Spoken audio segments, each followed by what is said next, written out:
Hello everybody and welcome to The United Stand. This is your latest Manchester United transfer news where we talk about all the latest United news and give it that real fan opinion. And it's a big week. It's a big week. I like the Monday morning transfer show because it's the start of a new week. It's a new page. 2 weeks ago I said I didn't feel like United were going to make a signing and we didn't. This time last week I said I think we will make one and we did. This week I'm going to really stretch my neck out like a giraffe and say I think we're going to make 2 signings this week. So that is quite a big statement, but I have a feeling we will. The hotter meter's back. We've got certain players we want to talk about, but this is a big week for Manchester United. They're back in training today. Not all the players, but most of them are. We're going on tour in, 6-7 days' time. So we want new signings to be on that plane. We know that Daniel James is on it. We know that Aaron Wan-Bissaka's on it, but that's just a drop in the ocean, really. We still haven't got a centre-back. We still haven't got 2 midfielders, and we still haven't got a right-wing solution. So will we do any of those deals this week? I think that we will do. We'll talk about some of the midfield options in a moment, but let's start off with the hotter meter on the right. As you can see, the way that works, we've had it throughout the transfer window so far. Each player, well, the top 7 players, I personally think we're going to sign ranked out of 10 or a percentage. So Bruno Fernandes is currently number 1. He's been on the hotter meter all transfer window since May the 1st. He's been there. He's now up to 80% chance, 8 out of 10. You've got Sean Longstaff. I really do think the rumours are true about him. Whether I want him or not, whether he's a risk or not, I think there's too much smoke around Sean Longstaff, and I think Manchester United are that smoke. So 80% chance for him as well. Then you move on to the centre-back situations. We will sign a centre-back, but who will it be? Harry Maguire, I put slightly ahead of Koulibaly. Koulibaly is really... Koulibaly's in there because he's... it's not an agenda, that's not the word. It's a theory I have about Koulibaly. He's got to push the move. If he doesn't push the move, Napoli don't want to sell. But United do want Koulibaly. I just think they think they can't get him. But if Koulibaly pushes the move, he's got to be the number 1 centre-back choice. So he's on there. Harry Maguire, I think, is going to move. Is he going to Man City, as many people think? Or have Manchester United got a shout at getting him? So that Harry Maguire, 50-50 chance for him as well. Then you move into the 30% players. Tielemans, I think all of us here watching today would take Youri Tielemans. Well, not all of us. There's always going to be people who wouldn't. But Youri Tielemans, 22, shown that he's Premier League proven, can do the defensive work, but also he's got the creativity, the goals, the drive, the tenacity. It's a big word, that, for me, in the Manchester United midfield that we miss. Yes, I would like Tielemans, but he's down at 30%. And I think Tielemans would like the move to Manchester United, but it just feels like it's a Pogba-dependent move for Tielemans. I think that the 2 midfielders we're looking at are Longstaff and Fernandes, and I don't think we'll bring in 3 if Pogba stays. Big week for Pogba, of course. Gareth Bale... Gareth Bale's been in at 30% the whole of the transfer window, and I refuse to move him till August the 8th, regardless of what happens, because I just feel that if we need a right-wing option, Ed Woodward would love Gareth Bale. If Gareth Bale... I don't necessarily want it to happen. As I said on Saturday night, if it's him or nobody, then I would take him, but I keep him in there at 30%. And then Ben Yedder, a new entry. We spoke about him last night. More talk about him over the weekend, that he could be a target for United, especially if Lukaku goes. So Ben Yedder makes an entry at number 7, 30% chance. Maybe some people think it's a higher chance with Ben Yedder, but for me, I don't know. I just don't trust that news story, to be honest with you, yet. But maybe it can grow into something, so we'll get him in there and see how he goes. But let's talk about today's players that are on the bottom. I'm going to start off with Christian Eriksen. Over the weekend, more talk that Manchester United would move for Christian Eriksen if Paul Pogba left Manchester United. Now, look, I think if Paul Pogba was to leave Manchester United, you'd be looking at 2 players on the screen there. I don't think you replace Pogba with 1 player. That's not how it's going to work. He is, whether we like it or not, he is supposed to be the star player of our team. He got a lot of goals and assists last year. I think to replace Pogba with 1 player would be a mistake for United. Pogba carries that midfield in many ways, and I think it would take 2 players to replace him. So if we bought Bruno Fernandes and Longstaff in, if Pogba's staying, if Pogba goes, I think you need another 2 as well. So I would be bringing maybe Eriksen and Tielemans in, but we know United, they probably wouldn't do that. Would I welcome Christian Eriksen at Manchester United? Look, he's 27 years of age, he's banging his prime. If you're talking about assists and goals, he's got that in him. He's a brilliant set-piece taker, can score free kicks, he can take corners. So of course, and he's Premier League proven. So of course, Christian Eriksen at Manchester United would be a very, very welcome addition. There is no escaping that fact. I think the issue with Christian Eriksen is, 1, whether when he's saying, or we hear that he's saying that he wants a new challenge, we've heard that before, whether his new challenge would be leaving Tottenham Hotspur, Champions League finalists, to come to Manchester United. Is that about a new challenge, or is that about money? I think Erickson is probably thinking he's better than a Spurs option, and maybe thinking Real Madrid or a PSG or something like that. I don't think he's thinking Manchester United. So that's the first hurdle.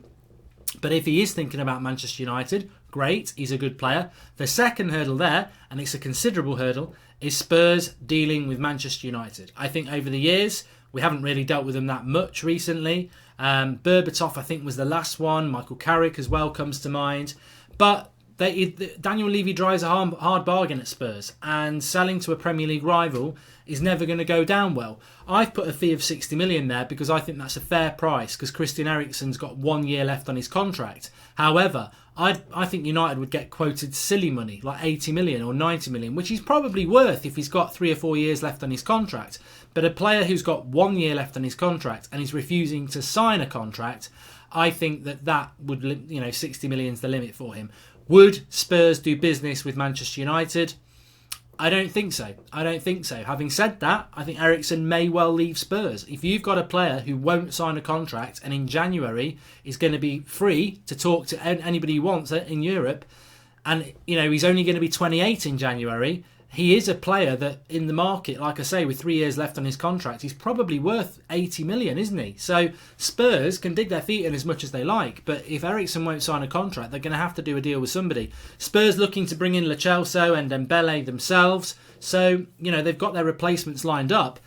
Erickson could be available. I would take him at United, but I wouldn't take him over a Bruno Fernandes, that's for sure. I'd bring him in if Pogba was going to go. Maybe he's an option. Get your comments in below. Another player that we've been linked to is Ivan Rakitic. A serious, over the weekend, apparently a serious offer has come in from Manchester United. This is coming from Sport, who are a Spanish outlet. They're quite good, to be fair. Look, we have been linked to Rakitic quite a lot over the last few months, and it worries me slightly because this is not what Manchester United are meant to be all about anyway. Even if you look at the leaked email from Ed Woodward at the weekend, it's meant to be about exciting players to come to Manchester United, and I think by exciting they're talking about up-and-coming players, which we're going to talk about Larson in a minute.